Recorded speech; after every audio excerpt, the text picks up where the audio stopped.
Hoje nós vamos falar sobre um tema muito importante dentro da cosmovisão cristã, que é a questão da ação social.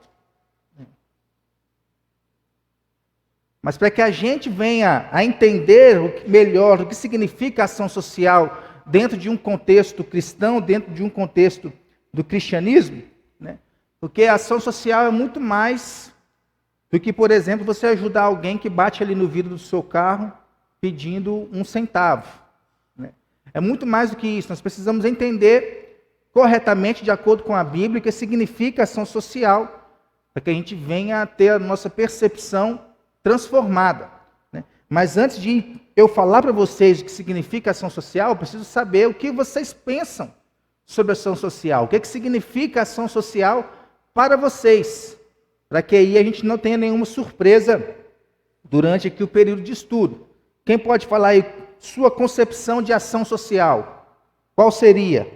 Tá bom? Vamos abrir a Bíblia então? Lucas, capítulo 10, versículos 25 a 37. Lucas, capítulo 10, do versículo 25 ao versículo 37. E vai dizer o seguinte: E eis que certo homem, intérprete da lei, se levantou com o intuito de pôr Jesus à prova, e disse-lhe: Mestre, que farei para herdar a vida eterna? Então Jesus lhe perguntou: Que está escrito na lei? Como interpretas? A isto ele respondeu: Amarás o Senhor teu Deus de todo o teu coração, de toda a tua alma, de todas as tuas forças e de todo o teu entendimento, e amarás o teu próximo como a ti mesmo. Então Jesus lhe disse: Respondeste corretamente, faze isto e viverás. Ele, porém, querendo justificar-se, perguntou a Jesus: Quem é o meu próximo? Jesus prosseguiu dizendo: Certo homem descia de Jerusalém para Jericó e veio a cair em mãos de salteadores, os quais, depois de tudo lhe roubarem, lhe causarem muitos ferimentos, retiraram-se, deixando-o semi-morto. Casualmente descia um sacerdote por aquele mesmo caminho e, vendo-o, passou de largo. Semelhantemente, um levita descia por aquele lugar e, vendo-o, também passou de largo. Certo samaritano que seguia o seu caminho passou-lhe perto e, vendo-o, compadeceu-se dele. E, chegando-se, pensou-lhe seus ferimentos, aplicando-lhes óleo e vinho, e, colocando-o sobre o seu próprio animal, levou-o para uma hospedaria e tratou dele. No dia seguinte, tirou 2 denários e os entregou ao hospedeiro, dizendo: Cuida deste homem, e se alguma coisa gastares a mais, eu te indenizarei quando voltar. Qual destes 3 te parece ter sido próximo do homem que caiu na mão dos salteadores? Respondeu-lhe o intérprete da lei: O que usou de misericórdia para com ele. Então lhe disse: Vai e procede tu de igual modo. Este é um texto da palavra de Deus bastante conhecido. Eu estava até lendo ele essa semana com o meu filho antes dele dormir, né? Não vou dizer aqui para vocês o que ele me respondeu quando eu disse que ladrões tinham pegado o rapaz, tinham batido no rapaz e deixado ele semi-morto, né? Depois eu conto em off, né? Mas é um texto bastante conhecido. Há hotéis em Israel, um hotel em Israel com o nome de Bom Samaritano, né? Há hospitais aí no mundo afora com o nome de Bom Samaritano, né? Quando a gente vê, conhece alguém, uma pessoa boazinha, que dá dó, né? Nós costumamos falar que essa pessoa é um bom samaritano, pessoa que não faz mal a ninguém, pessoa que pensa no próximo, pessoa que não aos olhos humanos, né? Não há mal nessa pessoa. Nós costumamos dizer que ele é um bom samaritano. Nós vamos entrar um pouquinho no texto mais, mas o meu objetivo aqui hoje é que você entenda 3 coisas sobre ação social. A primeira delas, a fundamentação bíblica para o exercício da ação social, né? Porque muitas vezes a gente entende que vai fazer uma ação social, né, de qualquer jeito, né, de qualquer modo. E a Bíblia diz que as nossas melhores obras, né, como trapos de imundícia, né? Então, se não vier dele esse sentimento e E essa fundamentação para se fazer ação social, você vai estar apenas dando alguma coisa para alguém. Segundo, reconhecer o papel da ação social na vida da igreja, né? Que uma igreja ela tem que ter um aspecto de ação social também. E outro, auxiliar os mais necessitados, demonstrando misericórdia e testemunho do amor de Deus pela humanidade. É um breve relato do que realmente significa ação social, né? Então, a ação social é fundamental para o testemunho cristão em um mundo cheio de miséria e sofrimento, que é o nosso mundo, é ou não é? Nosso mundo é mil maravilhas? Não é. Tem pessoas sofrendo neste exato momento, em várias partes do mundo, no nosso país, na nossa cidade, no nosso bairro. Olha só, uma pesquisa de 2019, ela diz que o Brasil, em 2019, eu não encontrei uma pesquisa mais atual, mas em 2019 o Brasil era a 7ª nação mais desigual do mundo. Então nós estamos entre os top 10. Aí para a gente ver que o nosso país não escapa disso. Saiu uma pesquisa esses tempos atrás que para você estar entre os 10% mais ricos do país, né, aqui em Minas Gerais você precisa ganhar por volta de R$ 3.500. Você está entre os 10% mais ricos do país. Né? Para você estar entre o 1% dos mais ricos do país, aqui em Minas Gerais você precisa ganhar pelo menos R$ 11.000. Você faz parte do 1% dos mais ricos do nosso país. Então nós temos um país bastante desigual mesmo, né? É só andar pelas ruas aí que a gente vai encontrar, né? Há algum tempo atrás eu vi no jornal Belo Horizonte, ela tinha mais ou menos 5.000 moradores de rua, alvos aí dessa desigualdade, ou alvos aí do que eles chamam de ser vítimas da sociedade, né? Mas vamos ver mais um pouquinho sobre isso, né? Nós vivemos rodeados de desigualdades sociais. Há pessoas riquíssimas e pessoas miseráveis convivendo lado a lado, nos semáforos das grandes cidades, onde pedintes batem no vidro de carros importados, né? Nas favelas vizinhas de condomínio de luxo, né? Se você for ali pegar a Nossa Senhora do Carmo, se não me engano é a avenida, né? De um lado você vai ver uma realidade, do outro lado da avenida você vai ver uma outra realidade, aqui dentro do nosso município, da nossa cidade, né? Então acontece, isso aqui é uma realidade dos nossos dias, né? A igreja, como que a igreja ela se comporta? A igreja ela tem que se despertar para a urgência de que sua proclamação do Evangelho do Reino de Deus seja acompanhada pelo seu testemunho de amor ao próximo, desinteressado e efetivo. Nós, como igreja, nós temos que ajudar o próximo. Mas aí surge uma pergunta. Como que eu vou fazer isso? Como que eu vou ajudar o próximo? É aqui que a gente tem que entender uma maneira, né, correta de fazer essa ação social, né, de ajudar o próximo, né? E aí a parábola do samaritano, que nós lemos aqui, ela nos ajuda a entender um pouco, né? Porque ela começa com uma pergunta, né? O que eu faço para herdar a vida eterna? O que eu faço para herdar a vida eterna? Um intérprete da lei, um doutor da lei, né, vamos dizer nos dias de hoje, um juiz, né, um advogado, ele está tentando aqui pegar Jesus no erro. Então ele está indagando com Jesus, o que é que eu tenho que fazer para herdar a vida eterna? E o Senhor Jesus vai e responde a ele. Depois surge uma pergunta, né? Quem é o meu próximo? Outra pergunta. Quem é o meu próximo? Essa semana nós estamos recebendo aí uma turma da UNA, de fisioterapia aqui na nossa igreja, para eles trabalharem com pessoas do bairro, né? Porque o posto de saúde aqui do nosso bairro, ele está reformando E eles pediram à nossa igreja o espaço aqui para poder dar essas aulas de fisioterapia. Né? Então são estudantes ali, universitários, que estão fazendo estágio, né? E estão usando aqui a igreja. Então cada semana vem uma turma diferente. Né? E essa semana terminou uma turma, teve uma confraternização. Aqui eu trouxe uma palavra, né? Em cima dessa palavra do bom samaritano. Né? Quem é o meu próximo? O próximo daqueles que estão fazendo o curso de fisioterapia eram essas pessoas que eles estão ajudando. Aí tinha alguns idosos aqui, algumas pessoas enfermas. O próximo dessa pessoa enferma são essas pessoas que estão ajudando elas. Então quem é o meu próximo? O nosso próximo é quem passa pela nossa vida. Mas como que a gente vai ajudar o próximo? Como que a gente estende a mão para o próximo? Né? Jesus responde essa própria pergunta, né?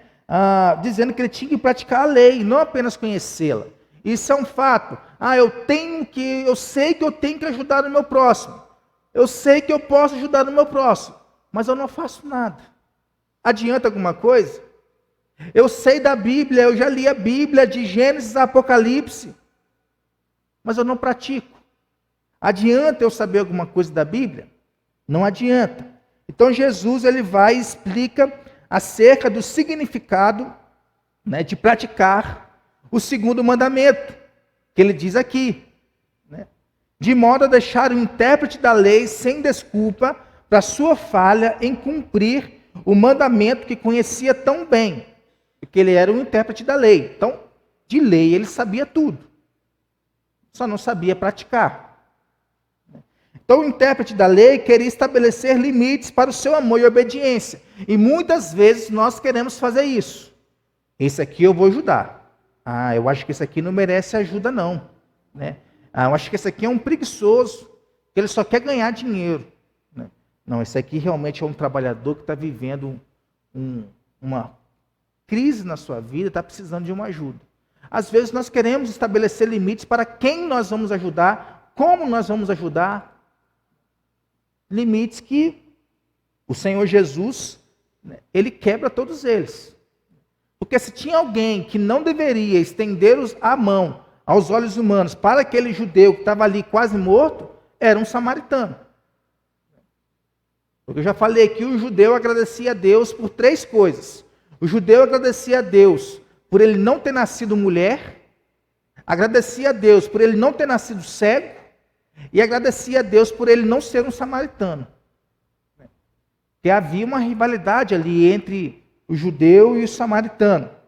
Então Jesus quebra isso. E esse exemplo do samaritano demonstra que a verdadeira misericórdia encontra expressão em todo necessitado que se encontrar. E é a marca daquele que herda a vida eterna. A Bíblia diz que nós vamos ser conhecidos pelo quê? Pelo amor. Quando eu estendo a mão para o meu próximo, seja em qual circunstância for, né, eu estou estendendo a ele uma mão de amor. Porque eu fui marcado com este amor. Né? Então somos continuamente atingidos por desastres naturais, enfermidades, acidentes e atos humanos de injustiça e indiferença. Eu me lembro que certa vez, ali em Valadares, acho que 2012, 2013, deu uma chuva lá e acabou com a cidade. Eu já trabalhava na igreja e eu levantei irmãos para a gente poder ajudar lá em Valadares. Então lá em Valadares, em 2012 ou 2013, né, eu levantei ali um grupo de irmãos com dinheiro, nós compramos cestas básicas, nós compramos galões de água, né, e enviamos para Valadares para ajudar, né? Era como nós poderíamos ajudar. Agora, o que aconteceu? Quando chegou esses mantimentos em Valadares, né, o homem, dentro da sua corrupção humana, dentro do seu pecado, né, estava pegando aquilo que recebeu e fazendo o quê? Vendendo. Né? O nosso coração foi de enviar as coisas. Né? Agora, se o coração deles foi de desviar as coisas, não é problema nosso. Né? nós estendemos a mão como próximo, né? Nós estendemos a mão com amor, né? Não tínhamos controle sobre o que ia acontecer, né? Mas o que é que nos motivou a fazer isso? Foi o desastre, né? Pessoas ali perdendo suas casas, algumas perderam suas vidas, né? E nós fomos acolher dessa forma. Quando eu voltei para minha cidade, a sair do seminário, voltei para minha cidade. Na primeira semana que eu comecei a pastorear lá, uma igreja da periferia, lá na favela, né? A chuva, né?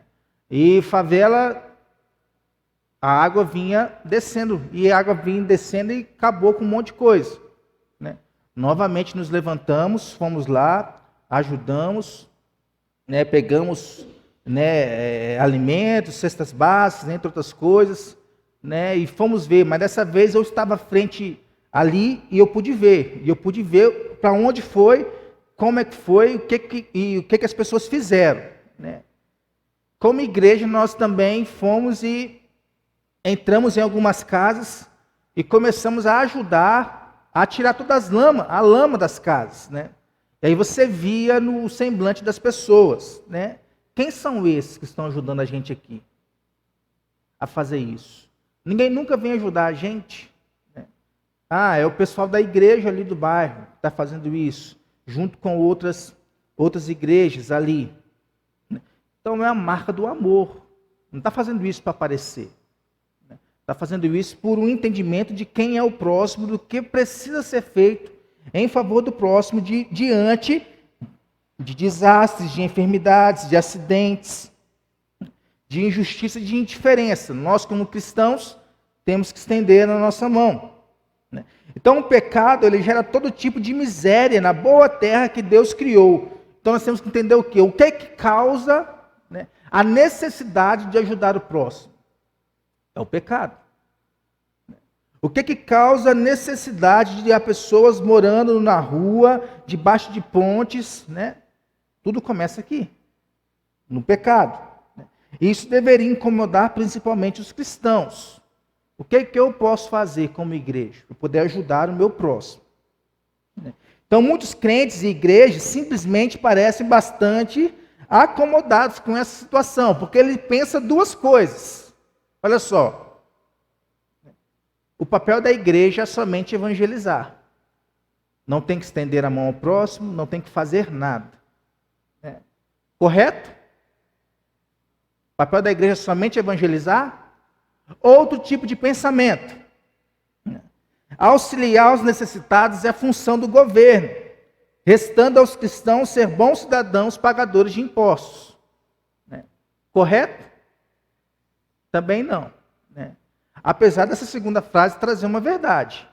Obrigação de ajudar, né, o necessitado, o mais pobre, entre outras coisas, é do governo. Obrigação. Agora, a igreja pode fazer isso por quê? Por amor, por misericórdia, por compaixão. Agora, obrigação não é da igreja, obrigação é do governo. Mas se você pegar isso aqui e você colocar na sua mente e não ajudar, né, não adianta nada. Isso é uma verdade que a senhora falou, né? Nós não podemos ajudar todo mundo, né? O Estado pode, né? Muitas vezes não faz, por quê? Porque quem está na ponta lá, né, só pensa nele, né? Então não cria o trabalho. Muitos deles também querem estar ali porque querem, né?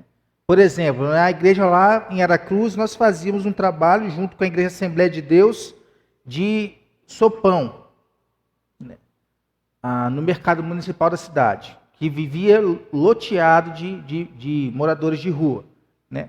Certo dia nós ficamos sabendo da história de um morador de rua que estava lá, que ele era de Brasília, né? E o que aconteceu? Ele foi a pé para o Espírito Santo, né? Mas qual que é o contexto da vida daquele rapaz? Ele era de uma família rica, né? Então, de tanto estudar, de tanto se esmerar para poder ser alguém na vida, acabou, né, desmiolando. E foi parar lá em Aracruz a pé, né? A família procurando, né? Acabou achando ele. Como que foram buscar ele? Helicóptero. Então você vê que alguém que tem condições financeiras boas, né? Mas que escolheu viver na rua. Então, muitas vezes nós não sabemos o contexto da pessoa que está na rua, né? Mas nós podemos saber, né, o que ele vai fazer com aquilo que a gente vai dar para ele. Então, eu sabendo disso, eu entendendo isso, eu tenho o direito também de não ajudar, de não dar, né? Nós vamos entrar um pouquinho nesse aspecto aí, um pouco mais para frente. Uma vez eu ajudei um rapaz na minha cidade, eu não era pastor ainda, mas ele só me chamava de pastor. Ajudei uma, ajudei duas, ajudei três, né? Arrumei um emprego para ele. Ele não quis trabalhar, né? Eu vi que aquilo que a ajuda que eu estava dando para ele, de alimento, de outras coisas, de desodorante, disso, daquilo, ele estava gastando com droga. Chegou um momento que eu falei com ele, ó, não vou te ajudar mais. Acabou. Não tenho culpa do que da escolha que você quer viver a sua vida. Eu tentei te ajudar para te tirar dessa vida. Você não quer? Segue o seu caminho e eu vou seguir o meu. Simples assim. Por trás de toda criança na rua pedindo alguma coisa para você, há um pai ou uma mãe, né, influenciando ela a fazer isso. Saiu uma notícia esses dias na internet de um rapaz que foi preso no aeroporto de São Paulo. Por quê? Porque ele alugava crianças, né? Alugava crianças para poder pedir dinheiro dentro dos aeroportos. Então a mãe ia lá, levava a criança, entregava para o rapaz ia lá dentro dos aeroportos, passava o dia com a criança pedindo dinheiro. Enquanto esse homem ganhava milhares, que era mais de R$ 1.000 por dia, a mãe ganhava R$ 200 do aluguel da criança. Então a gente tem que analisar muito bem o contexto, nós como igreja, como que nós vamos ajudar isso aí. Porque, por exemplo, sempre se levantaram homens e mulheres com esse objetivo, de minimizar os males do seu próximo sem querer nada em troca. Ir lá entregar um alimento, entregar isso, aquilo. Já falei aqui que eu já fui alvo de uma ação aqui da Vida Nova, quando eu nem sonhava em morar aqui, né? Sempre vai se levantar gente assim. Agora nós temos que entender o propósito, né, e como fazer isso. Muitas religiões, por exemplo, ensinam seus fiéis a fazer o bem aos outros e até mesmo ideologias seculares procuram incentivar alguma forma de beneficência entre os seus adeptos, né? Aí nós vamos ver um pouquinho para frente como isso se dá, né? Será que a ação social, então, uma pergunta para a gente poder responder, é um campo em comum entre o cristianismo e as demais religiões, ou haverá diferenças concretas na beneficência cristã? O que eu quero dizer com isso? Por exemplo, o mesmo propósito de um cristão fazer uma ação social é o mesmo propósito de um espírita? Né? Então, aqui que está. Né? Então, não é uma ação em comum. Não é comum, não é com o mesmo objetivo. Então, o que diz a cosmovisão cristã acerca da ação social? Então, é isso que nós vamos ver aqui, né? A primeira coisa é que nós temos que ser um povo zeloso de boas obras. As obras, elas acompanham a nossa fé, né? A fé sem obras é morta, diz Tiago. Exatamente? Né? Então, as boas obras, elas vêm antes da fé ou depois da fé? Ela vem depois da fé. Porque se eu faço boas obras, né, para um dia ser salvo, ou um dia, né, encontrar a minha fé, eu estou errado. Agora eu faço boas obras porque um dia eu fui encontrado, porque um dia eu fui perdoado, porque um dia eu fui aceito, né? E a boa obra parte da minha fé. Então nós temos que ser um povo zeloso de boas obras, já que nós somos o povo da fé, já que nós somos o povo de Deus. Então, muitos cristãos pensam na lei mosaica como um elemento completamente irrelevante para a igreja. Nós temos 3 tipos de leis dentro do Antigo Testamento. Vamos ver Antigo Testamento e Novo Testamento. Que leis eram essas? Cerimonial, moral, civil.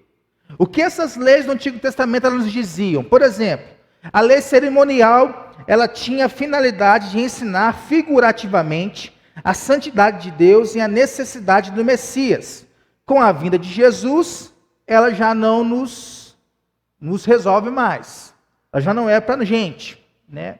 Levítico, ali cheio de leis, de sacrifícios a se fazer, já não podemos mais viver debaixo dessa lei, né? A lei civil, ela tinha a finalidade de regular a sociedade de Israel, o povo de Deus, e nunca pretendeu ser aplicada às demais sociedades, era somente para o povo de Deus.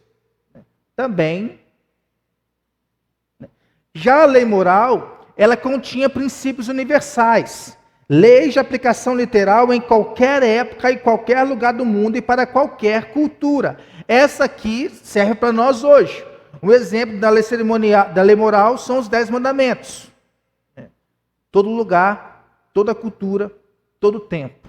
Lei moral, né? Então o Antigo Testamento registra algumas antigas instituições sociais de cuidado com os necessitados. Já tem lá no Antigo Testamento, tem cuidado com o próximo, com o necessitado. Opa.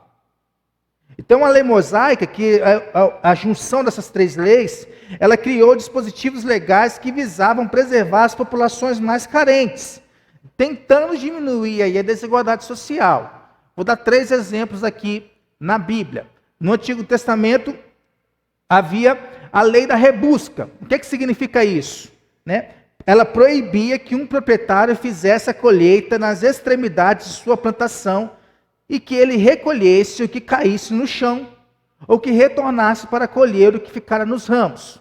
Né? Então tinha a época de colher, ele ia lá, colhia, eu não sei como é que fazia, colocava dentro de algum pote, alguma coisa assim, e ia embora. Se caísse alguma coisa no chão, ele não podia voltar e pegar. Por quê? Isso que caía no chão era de quem agora? Do pobre, do estrangeiro, do órfão. Um exemplo bíblico, Ruth. Né? Então todo esse produto devia ser deixado para que os pobres entrassem ali e colhessem o que estivesse no chão ou que estivesse sobrando no ramo. Lei da rebusca. Né? O ano sabático, o que acontecia? Determinava que a cada 7 anos o fruto da terra fosse liberado integralmente aos pobres. Então se eu tenho uma plantação, eu podia colher durante 6 anos. Do 7º ano, não me pertencia mais, pertencia aos pobres, os órfãos, viúvas, estrangeiros, toda a minha colheita durante 1 ano. Eu tinha então que me virar durante 6 anos, para que no 7º ano houvesse esse ano sabático. Então o proprietário deveria se valer do que tivesse poupado durante 6 anos anteriores. É um exemplo, tem lá em Êxodo 23. Um outro exemplo é o ano do jubileu, né? Ali de 49 anos, né? 7 vezes 7, 49. No ano de jubileu ocorria a cada 50 anos, ou 49 anos ali. Isso significava que todas as famílias que tivessem vendido suas terras, ou se entregaram como escravos para pagar dívidas, retornariam sem ônus para a condição de livres e para suas propriedades. Então, se eu tenho uma propriedade e eu estou falido, eu tenho que pagar minhas dívidas. E eu vendo essa propriedade para poder pagar as minhas dívidas, depois de 49 anos ou depois de 50 anos, eu posso ter essa propriedade de volta. É meu de volta. Porque era a lei. Então tem esses 3 exemplos dentro do Antigo Testamento. Né? Então, ao contrário do que alguns pensam, o tema mais recorrente nos livros dos profetas, por exemplo, não eram acontecimentos futuros. Profetas foram levantados para poder denunciar a desigualdade social, a injustiça. Por exemplo, vamos abrir lá em Amós. Amós, capítulo 2.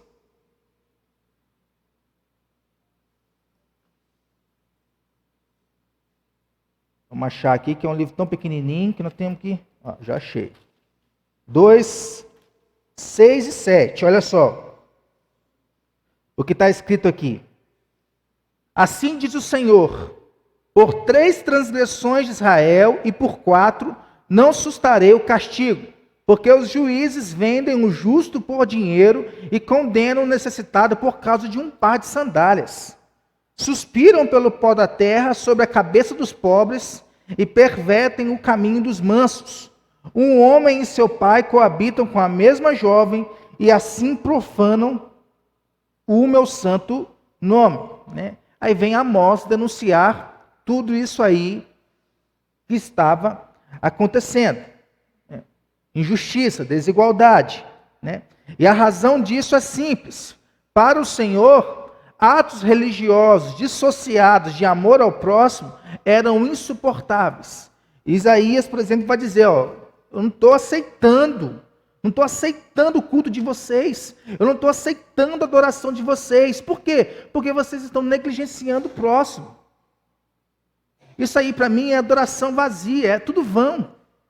Eu não estou recebendo isso, porque o próximo estava sendo deixado de lado.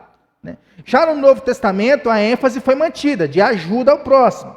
Mas segundo Jesus, o reino de Deus se caracteriza pela sensibilidade diante da dor alheia e prontidão em assistir os desafortunados, como nós vimos no texto que nós lemos. Então ele ensinou seus seguidores a praticar a caridade de maneira humilde, desinteressada e motivada pelo amor. Mateus 5,7, o que vai acontecer? Por que os humildes são bem-aventurados? Bem-aventurados os humildes herdarão o reino dos céus. Né? Os cristãos primitivos, já agora em Atos, que é o grande livro ali do Novo Testamento de ajuda mútua, né, guardaram a imagem de Jesus como alguém que passou pelo mundo fazendo o bem. E esse fazendo o bem não é necessariamente ajudando o mais pobre, curando, entre outras coisas. Isso tudo para eles era fazendo o bem. Então, após a ressurreição, né, a igreja primitiva pegou esse papel para si, né, e continuou se preocupando com os crentes necessitados. Grande texto ali da Bíblia em Atos, Atos capítulo 2. Todos nós conhecemos bem. Então, a própria estrutura eclesiástica da época, a própria igreja, ela foi moldada pela necessidade de atender a essa demanda. Né? Se eu tenho um terreno, a igreja está precisando para poder ajudar o próximo, para poder se levantar. O que eu faria? Vendia o terreno, dava meu dinheiro para a igreja. Né? Hoje era uma coisa difícil de se ver, né? Ontem nós tínhamos um compromisso, a parte da tarde, e ele foi desmarcado. Acabou que teve que ser desmarcado, né? Pela nossa parte. Nós fomos para a casa do meu sogro ali, e o meu sogro começou a falar, né, o que ele já fez pela igreja. Não a fim de se vangloriar, mas a fim de mostrar para a gente de que acontecia no passado, já não acontece mais hoje. Né? As pessoas já não dão nada para a igreja, por exemplo. Olha o que eu quero dizer. Dão de necessidade. Né? Precisa de um móvel na igreja. Né? Antigamente, na época do meu sogro, que nasceu, viveu e vai morrer dentro de uma igreja presbiteriana, o que acontecia? Está precisando de alguma coisa na igreja. Se levantava um irmão e dava. Né? O pastor está precisando de tal coisa. Se levantava um irmão e dava. Né? Então ele deu vários exemplos do que acontecia na época dele, né, para nos mostrar de que hoje já não acontece mais isso. Ele até falou o seguinte: hoje o pastor mesmo já não é mais tratado como ele era tratado antigamente. Né? Não que eu queira um tratamento diferenciado, né? Mas é uma realidade dos nossos dias. As coisas elas foram mudando. Né? Inclusive a nossa maneira de ver a igreja e de ajudar a igreja. Dificilmente nós conseguimos tirar do crente um tempo bom ali para ele ajudar na igreja. Muitas das vezes é nos empurrão, né? É chamando atenção, né? Porque o crente hoje ele vê a igreja de uma maneira diferente do que via há 20 anos, 30 anos atrás, 40 anos atrás, né? Então, vendo isso, por exemplo, do livro de Atos, vendo que os órfãos estavam sendo negligenciados, as viúvas negligenciados, o que eles criaram então? A diaconia. Né? Os diáconos, eles entram aqui em Atos capítulo 6, para poder se dedicar exclusivamente a esse tipo de assistência. Então os apóstolos viam a beneficência como virtude cristã a ser cultivada pela igreja, porque isso mantinha ali a verdadeira espiritualidade. Se uma igreja ela prega a palavra e ela também ajuda o próximo, né, ela também ela mantém ali a verdadeira espiritualidade. Certa vez na história da igreja aí foi levantado pelo governo um espião para estar dentro da igreja para ver como que a igreja se comportava diante da ajuda ao próximo. Né? E esse espião queria pegar a igreja para que a igreja ela fosse fechada, as pessoas fossem presas. Né? E esse espião, vendo ali o tratamento da igreja com o próximo, né, ele não teve nada para poder falar da igreja. Porque ele via que realmente que aquela igreja ali servia integralmente a Deus. Era uma espiritualidade verdadeira. O serviço dele não serviu para nada. Então Paulo ensinava os seus convertidos a praticar o bem a todos. Mas é aqui que está a diferença. Primeiro quem? Os de dentro. Primeiro os da família da fé. Porque se eu ajudo os de fora, mas eu não ajudo os de dentro, eu estou sendo bíblico? Não. Primeiro é os da fé.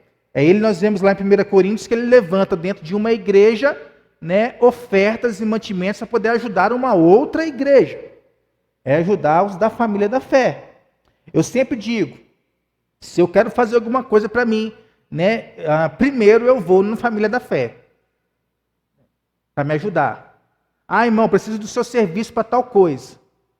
Primeiro eu vou nele. Se o serviço dele, ou se o orçamento dele não me agrada, né, eu vou para outro.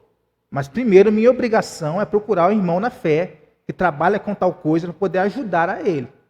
Né? Só que aí é uma via de mão dupla, né? A gente tem que olhar esse papel também. Né? Preço justo para a glória de Deus. E qualidade. Então a história da igreja relata que cristãos se vendiam como escravos, olha aqui, ó, para poder socorrer os necessitados como preço. Olha como isso aqui é forte. Quando surgiam epidemias, como nós tivemos aí, os cristãos davam assistência aos enfermos e sepultavam os mortos, dando especial cuidado às viúvas, né, e aos órfãos, trabalho da igreja. No Império Romano, a igreja foi a instituição que preservou a estrutura social do caos da invasão bárbara, socorrendo a população. Né? Então, quando teve a pandemia e aquela luta, fecha, não fecha, deixa aberto, não deixa aberta, né? Por quê? Porque quem defendia a abertura das igrejas, entendia que a igreja ela é fundamental nesses períodos de calamidade, de doenças, né, de guerras. A igreja fundamental precisa estar aberta. E a gente tem isso na história. Né? Então a experiência da reforma protestante, por exemplo, corrobora para o papel da ação social na igreja. Porque essa reforma, calvinismo, isso, aquilo, é 5 pontos, é predestinação, e isso e aquilo. Né? Calvino chegou em Genebra com 2.000 pessoas. Saiu com mais de 25.000. Saneamento básico, criação de Calvino. Educação, ali, criação de Calvino. Economia, criação de Calvino. Então, reforma protestante, calvinismo, não é somente ensinar a doutrina, não. Tem esse viés da ação social. E Calvino denunciou isso de púlpito, dos males sociais da época. Esgoto nós temos hoje muito por causa de Calvino. Né? Muito por causa da reforma. Então Calvino insistia com as autoridades por aumento salarial para os trabalhadores e conseguiu que se instituísse o pagamento da diária pela fração para que os mais fracos também conseguissem emprego. Olha só. Política? Calvino. 1544, criado um fundo de amparo aos pobres e incentivo ao desenvolvimento da indústria de tecelagem, economia, trabalho, emprego. Né? Um mestre artesão era pago para ensinar uma nova profissão aos necessitados, especialmente refugiados e órfãos. Olha só, ação social, ajuda mútua. Né? Calvino também conseguiu que o ensino se tornasse obrigatório para meninos e meninas e fundou a primeira escola gratuita da Europa. Olha só. Do lado de toda a igreja, uma escola. Olha como se perdeu com o tempo. Foi criada, olha só, 2 classes de diáconos. O trabalho era tanto, foi criado 2 classes de diáconos. Uma para ajudar no hospital, né? E outra, uma assistência médica gratuita aos pobres, incluindo albergues e visita médica domiciliar para idosos e inválidos. Né? Também conseguiu que o ensino se tornasse obrigatório, já foi falado isso aqui, passei. Né? Então a teologia reformada é mais do que 5 pontos sobre predestinação. Né? Mudança social aconteceu toda por conta do cristianismo, em toda a Europa ali foi se alastrando. Né? Você fala aí, varão?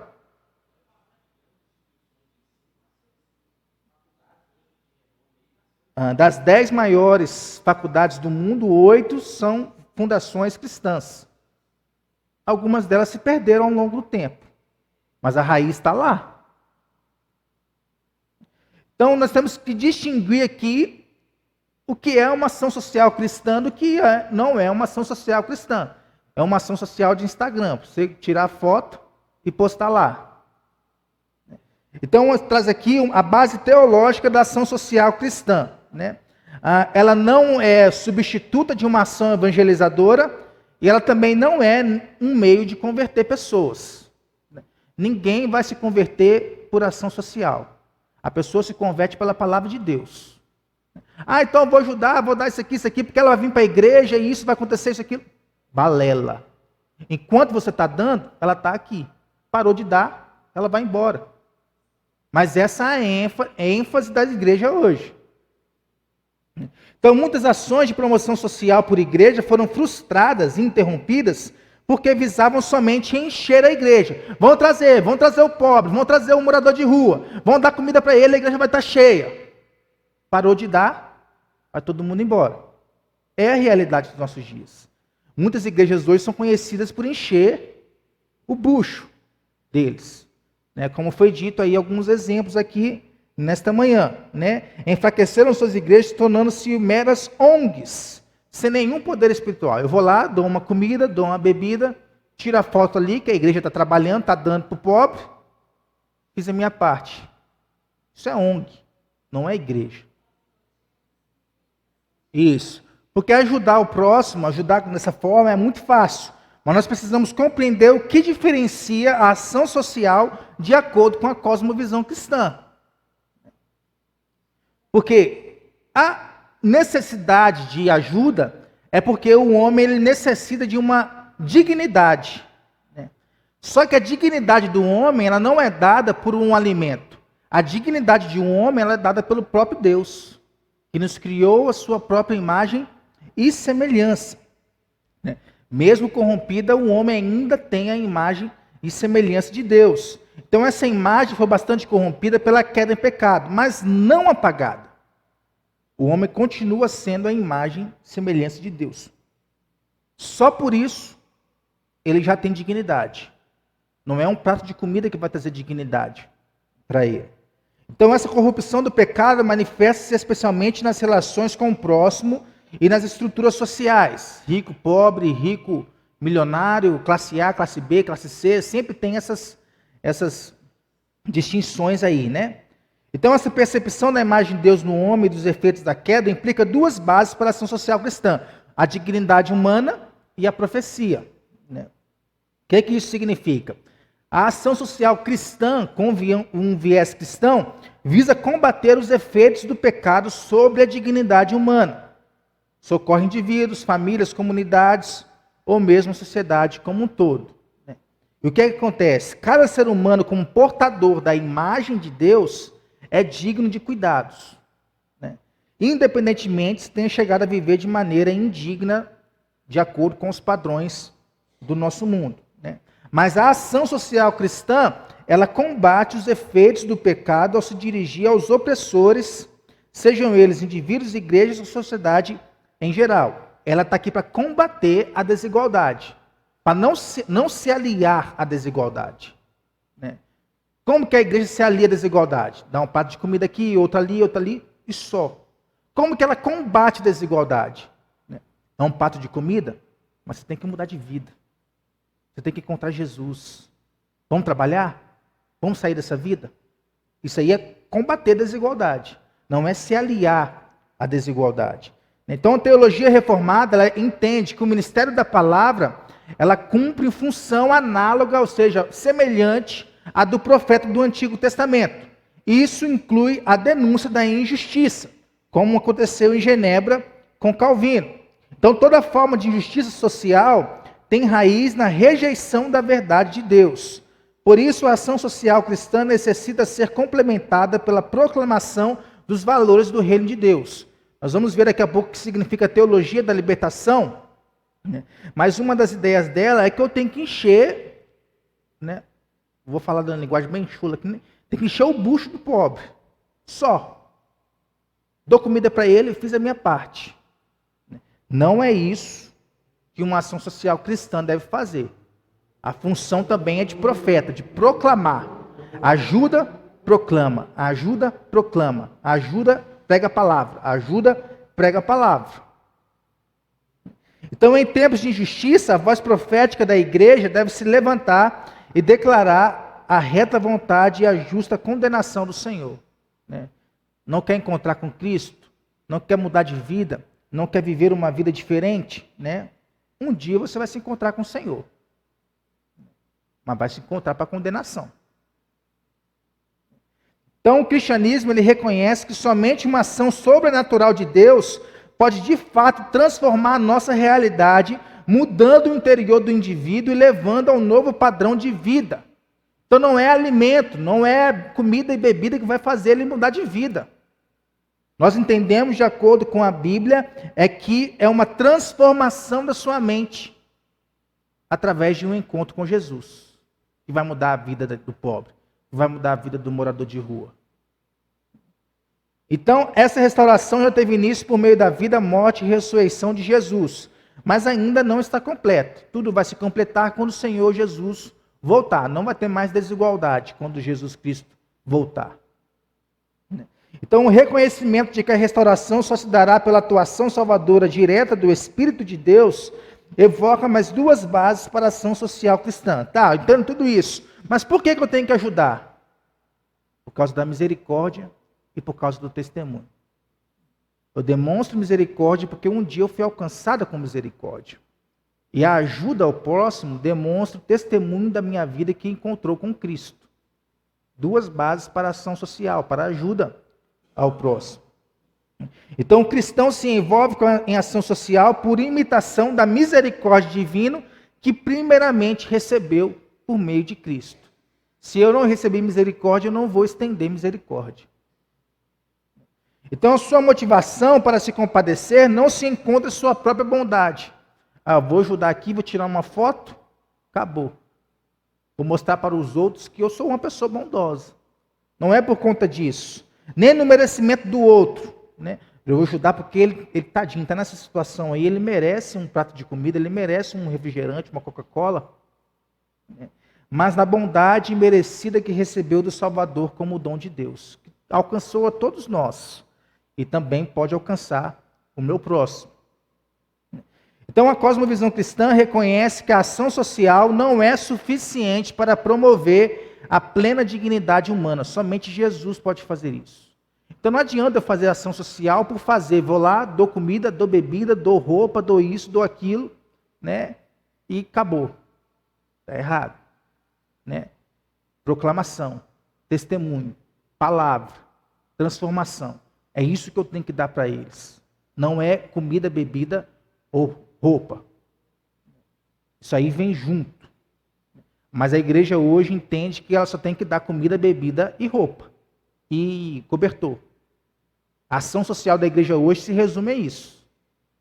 Nós tivemos aqui no começo do ano passado, que eu estava chegando aqui, uma região aqui perto. Né?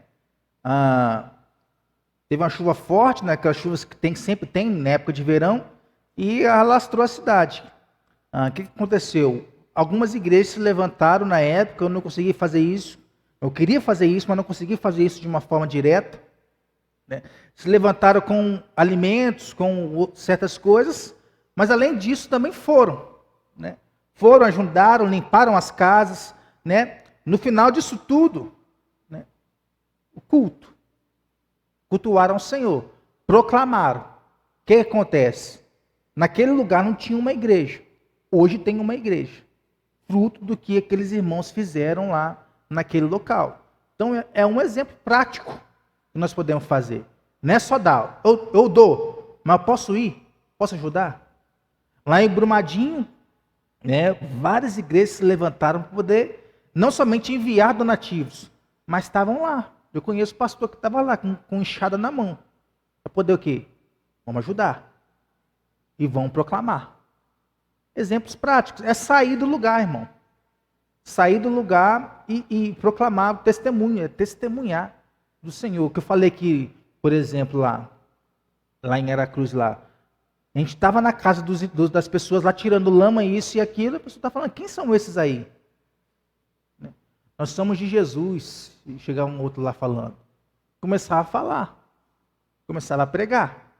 Está ajudando, mas está proclamando ao mesmo tempo. Né?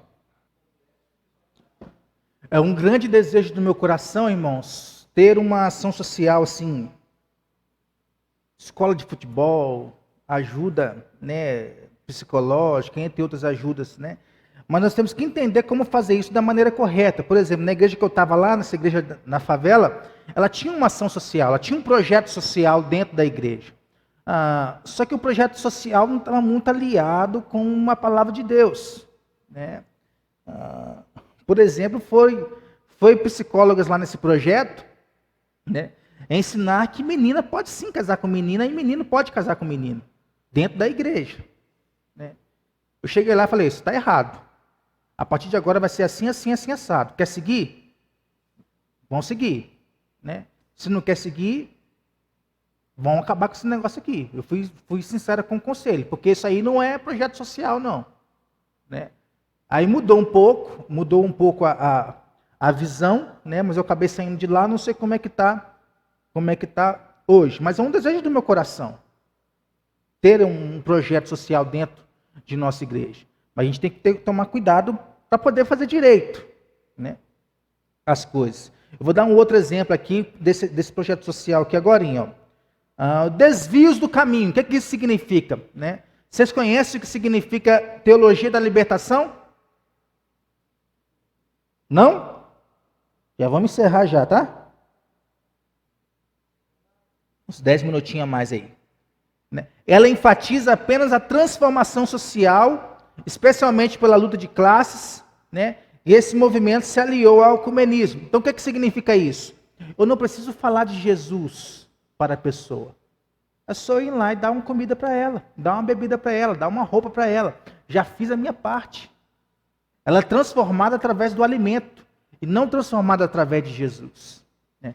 E essa teologia da libertação, ela se aliou ao marxismo, se aliou a movimentos de esquerda. Nós vemos aí hoje pastores se alinhando a esses movimentos, né? Mas não é o que a Bíblia nos ensina. Né? Há possibilidades de má utilização da esmola, irmãos, da ajuda. Claro que há. Aqui hoje teve vários exemplos disso. Geralmente é mal utilizado. Né? Muitas ações sociais são desvios de rotas, alguns bastante perigosos. Né? Como, por exemplo, a atuação social normalmente executada pelo Estado. Como que isso acontece? Prefeito, nós temos um prefeito aí. Não sei o nome dele, né? O que o famosão lá saiu, né? Do Galinha, Calil, né? Os dos Galenses fizeram aniversário ontem, né? Se ele quer se reeleger, o que ele faz?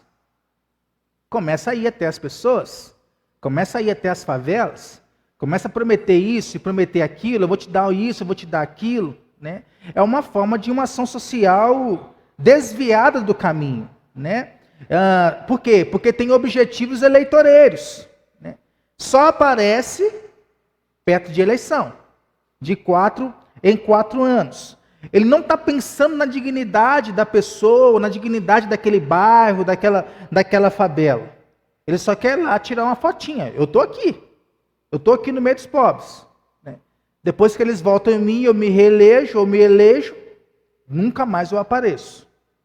Né? Além disso, não atinge a origem do mal social, na ausência de educação e saneamento básico. Apenas amenizam o sintoma. Né? Ah, está precisando fazer isso aqui, ali, ali. Né? Toma aqui, toma uma cesta básica aqui, que é o que vocês precisam. Eu passei por um bairro aqui em Belo Horizonte essa semana, com o pastor Felipe. Né? Bairro bonito, bairro arrumadinho, tudo pintado, tudo bonitinho. Né? Aí eu falei com o pastor, você sabe por que esse bairro está aqui assim, né? Eu falei, não, por quê? Ué, porque mora um vereador aqui nesse bairro. Por isso que está pintado, está bonitinho, está isso e aquilo. E eu acompanho o vereador, né, daqui de Belo Horizonte. E várias ações dele são ações dentro do bairro que ele mora. Ameniza, dá uma amenizadinha, mas não é a solução completa. A ação social promovida pelas demais religiões tampouco se harmoniza com aquela fundamentada na cosmovisão cristã. Por exemplo, o Espiritismo mantém obras assistenciais por todo o Brasil. Se tem um grupo de religião que faz ação social hoje no Brasil, são os espíritas. Mas por que eles ajudam? Eles ajudam pensando no bem do próximo? Eles ajudam pensando na dignidade do próximo? Não. Por que eles ajudam? Eles acham que vão ser salvos por isso. E mais, eles acham que fazendo isso, vão salvar aquele que vai vir depois dele na reencarnação. Né? Então é por isso que ajuda. É a estrelinha que está contando lá para a minha reencarnação. Né? Então a motivação kardecista é o egoísmo. Né? Por exemplo, nesse projeto social que tinha lá na igreja que eu era, recebia vários, mas assim, toda semana tinha doações para as crianças lá. Mas a maioria dessas doações eram de grupos espíritas. Eles iam lá, levavam um caminhão de cesta básica, despejava lá, aí vinha chegando um carro, 2 carros, 3 carros, de pessoas para poder o quê? Tirar a foto. Está aqui a nossa ajuda. Por trás tem a motivação, né, espírita, né? Mas queriam mostrar que estavam fazendo alguma coisa. E tinha uma igreja presbiteriana lá, que sempre enviava as coisas, mas não queria aparecer, nunca tirava foto, mas se preocupava, mandava recado, ajudava no que era necessário, né?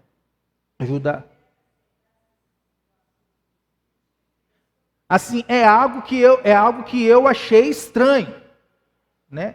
Eu achei estranho, né? Mas eu não quis bater de frente, porque eu via que as crianças necessitavam. A Carol é de prova aí, quando tinha comida na igreja, por exemplo, depois de culto, como tem aqui, né, as crianças apareciam. Né? Deixa eu levar para o meu pai, deixa eu levar para minha mãe. Né? Então a desigualdade no bairro era grande, realmente havia necessidade. Né? Então já que eles querem ajudar, e é um projeto social, era estranho, mas era aceitável para fazer isso. Né? Porque a ajuda das igrejas evangélicas mesmo, pouquíssimas. Cada benefício feito significa uma sorte melhor na próxima encarnação. Aí, ó. E ainda prejudica o outro, impedindo de receber todo o sofrimento que expiarei pelos seus pecados passados. Olha só, o islamismo. Você vai lá onde teve a Copa do Mundo no Catar, por exemplo. De um lado, né, bilhões e bilhões de dólares gastos, de dinheiro gasto. Do outro lado, favelas e favelas. É desigualdade que o Islã ele propõe aí. Porque o objetivo é fazer adeptos e ganhar visibilidade política. Enquanto isso, a esmagadora maioria das nações islâmicas exibe índices vexaminosos de desenvolvimento humano. O próprio cristianismo nem sempre tem sido coerente com seus fundamentos de ação social também. Por exemplo, onde surge aí em meados do século XX, na era pós-moderna, a teologia da libertação, de forte inclinação política e marxista, né? Onde está aí os nossos movimentos de esquerda hoje. Teólogos católicos, essa teologia da libertação se levantou dentro da Igreja Católica, né? E depois ela se alastrou para as igrejas protestantes, passaram a interpretar a chegada do reino de Deus como libertação política e social das classes trabalhadoras da opressão burguesa. Então eu dou para poder livrar essa pessoa da pobreza. E é só isso. Aí surge, né, Bolsa Família, Bolsa Crack, Bolsa isso, Bolsa aquilo. São métodos para poder tirar a pessoa da pobreza, né? Teologia da libertação. Mas a sua grande falha foi não perceber que a Bíblia nunca se dirige aos desprovidos, incitando-os a se rebelar contra as injustiças. Ao contrário dessa cosmovisão, que é uma cosmovisão socialista, revolucionária, a cosmovisão cristã valoriza a estrutura social como instituição divina para resguardar a humanidade caída em seu próprio mal. É tirar a humanidade caída através de Cristo, não através de um alimento, não através de uma bolsa isso, não através de uma bolsa aquilo. Então, se nós olharmos para a Bíblia, Deus sempre se dirige aos poderosos, responsabilizando-os pelos seus semelhantes necessitados e garantindo que fará justiça a seu modo e a seu tempo, né? Então, a cosmovisão cristã convoca os cristãos a exercer um papel saneador na sociedade corrompida, né? Então, nós como cristãos temos que saber que nós somos indivíduos, estamos em empresas, em associações religiosas, educacionais, beneficentes. E nós temos que entender que cada oportunidade que nós perdemos, o Senhor nos pedirá conta. Estou com o meu próximo, perdi a oportunidade de falar de Jesus para ele. Nossa conta. Um dia o Senhor vai pedir conta para a gente. Do nosso testemunho que nós não demos, da ajuda que nós não demos, da proclamação que nós não falamos, o Senhor vai pedir conta da gente. É nossa responsabilidade. O sangue do próximo que está indo para o inferno, minha e sua responsabilidade. Falhamos em falar de Cristo. Deixa eu passar essa aqui então. Essa aqui, nós temos que entender bem isso aqui, ó. Mesma bondade deve ser exercida com sabedoria. O apóstolo Paulo ensina essa mordomia da beneficência ao determinar prioridades e critérios. Então tem que ajudar o meu próximo, é de qualquer jeito, é com todo mundo, é isso, aquilo. Não. A Bíblia nos traz prioridades. Quem que eu tenho que ajudar? Em primeiro lugar, tudo nesses textos aí, ó. Irmãos cujas famílias pudessem socorrer não deveriam ficar ao encargo da igreja. Aí, por exemplo, temos o Arlen e a Camila aqui. Os dois não trabalham. Mas ali tem a Cida e o Nilson, que são tios da Camila e do Arlen. E os dois não trabalham. Quem é que tem que ajudar eles? A Cida e o Nilson. É obrigação deles, como parentes, ajudar. Não é obrigação da igreja ajudar. Isso não quer dizer que a igreja não pode ajudar. Mas não é a obrigação da igreja. Princípio bíblico. Irmãos cujas famílias pudessem socorrer não deveriam ficar ao encargo da igreja. Está aqui dentro desses textos aí que estão na tela.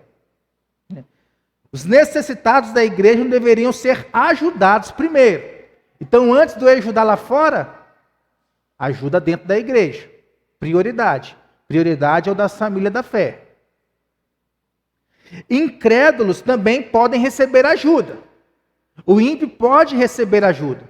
Mas primeiro, os da fé. E a última prioridade de Paulo dentro da Bíblia é que o auxílio não deveria promover a preguiça de quem pode trabalhar. Vai ter com a formiga? O trabalhador é digno do seu salário. Então estou ajudando, mas não quer trabalhar, não quer mudar de vida, não quer se levantar de onde está?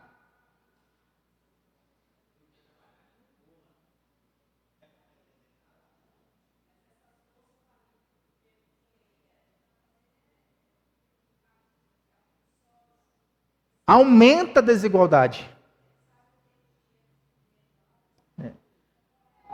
Então, o mero assistencialismo, que apenas oferece o necessário à subsistência, considerando a pessoa carente uma vítima das circunstâncias, está ali por quê? Ah, é vítima da sociedade. Ah, nasceu na favela isso, na favela assim, assado. É por isso que está lá. Né? Sem potencial para nada além de ser carregado pela sociedade, come, bebe, tem cobertor, tem roupa. Por quê? Porque tem gente que dá. É também um desvio do ideal bíblico. Porque eu posso fazer isso, mas se eu fizer isso sem proclamação, sem testemunho, sem falar de Jesus, é um desvio do ideal bíblico.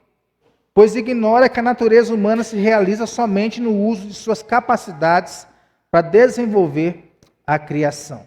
Então, a verdadeira ação social cristã não se acomoda com o dar esmola, e aqui eu termino, seja do trocado ou da cesta básica. Ela visa a restauração da pessoa na sociedade. É levantar ela, tirar ela de onde ela está, para que ela venha, através de Cristo, ter a sua mente transformada e ser inserida de novo na sociedade. Estimulando-a a honrar a imagem do Criador, de que é portadora, e dando a ela a oportunidade de recomeçar em um caminho melhor. Esse aqui é o objetivo da ação social dentro de uma cosmovisão cristã. Não é apenas dar. É dar e pegar pela mão e tirar de lá. Né? Amém? Alguma dúvida, alguma pergunta? Não? Então está na benção. Senhor, nós te louvamos pela tua palavra, Deus. Te bendizemos. Porque o Senhor nos ensina tanta coisa através dela, meu Pai. Isso é ensinado todo dia através da sua palavra, meu Pai. Que o Senhor abençoe a nossa igreja aqui a ser uma igreja que se envolve, sim, na ajuda ao próximo, meu Pai. Mas dentro de uma visão bíblica, dentro de uma visão daquilo que o Senhor nos pede. E não como um assistencialismo que é ensinado aí por ideologias que não pertencem ao Senhor, Pai. Que o Senhor nos ajude a enxergar a necessidade do nosso próximo e a trazê-lo para mais perto do Senhor, Pai. No nome de Jesus. Amém.